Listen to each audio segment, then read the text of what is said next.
ज्ञान ही हमारा वास्तविक शिक्षा है, विद्या है, ज्ञान है। ये आध्यात्मिक विद्या हमारे पास नहीं है तो सांसारिक विद्या केवल रोजी रोटी पेट के निर्वाह के लिए ही होता है, ये पर्याप्त नहीं है।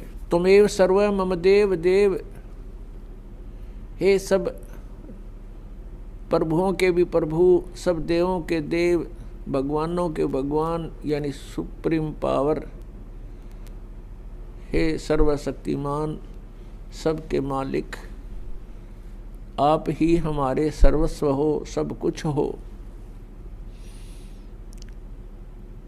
पुण्यात्माओं, जिस समय आप जी को अध्यात्म ज्ञान हो जाएगा उस समय आप समझ पाओगे सचमुच एक परमात्मा को छोड़ के इस संसार में अपना कुछ भी नहीं है।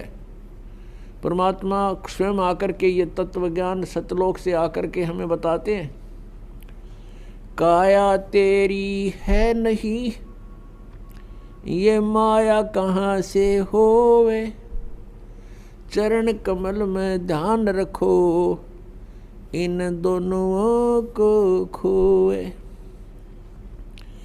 नंगा आया जगत में, नंगा ही तू जावे, बीच में ख्वाबी ख्याल है, ये मन माया भरमावे।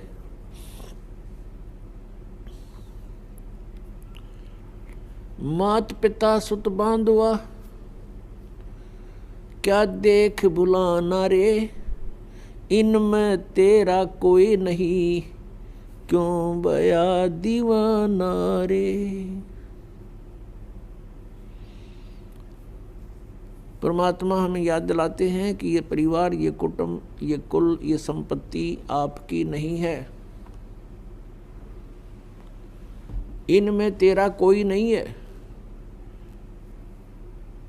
और हमारे संस्कारवश हम एक दूसरे के साथ जुड़ गए हैं, भाई बहन के रूप में, माता पिता के रूप में, पुत्र पुत्री के रूप में, सगा संबंधी के रूप में। और जिस समय ये शरीर छूट जाता है, मृत्यु हो जाती है, उस समय अपना कोई नहीं होता। ये शरीर का कवर भी यहीं छोड़ जाते हैं, ये बॉडी भी यहीं छोड़ जाते हैं। तो परमात्मा हमें याद दिलाते हैं,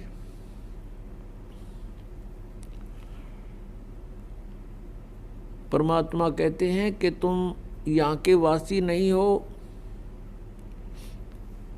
आपका ये ठीक ठिकाना नहीं है, आपका ये स्थायी स्थान नहीं है। 21 ब्रह्मांड के अंदर परमात्मा कहते हैं तुम्हारा मूल स्थान नहीं है, ठिकाना नहीं है। जैसे आप जी का यहाँ जन्म हुआ, मृत्यु होते ही चलो चलो, फिर पुण्य के आधार से स्वर्ग, पाप के आधार से नरक। जब स्वर्ग का समय पूरा होता है तो वहाँ से भी मृत्यु, चलो नरक में डालो, नरक का समय पूरा होते ही चलो, फिर गधा बन गया आके पृथ्वी पर, गधे का समय पूरा होते ही फिर कहेगा चलो मृत्यु होगी, फिर कुत्ते की योनि में, फिर मृत्यु होती है कुत्ते की, फिर वहाँ से चलो, फिर कभी 84 लाख योनियों में कष्ट उठाकर फिर मनुष्य शरीर प्राप्त होता है। तो फिर यही क्रियाएं, और सतभक्ति ना करी तो मृत्यु होते ही फिर चलो, आगे गए ना बावड़े, रहते भी सब जाही, बिन साहेब की भक्ति कहीं ठोड़ ठिकाना नहीं। कहीं ठोड़ ठिकाना नहीं परमेश्वर कबीर जी की भक्ति के बिना। और सतलोक में जाने के बाद फिर पूर्ण रूप से स्थायी स्थान मिल जाएगा। वहाँ जाने के बाद प्राणी का फिर जन्म और मृत्यु नहीं होता।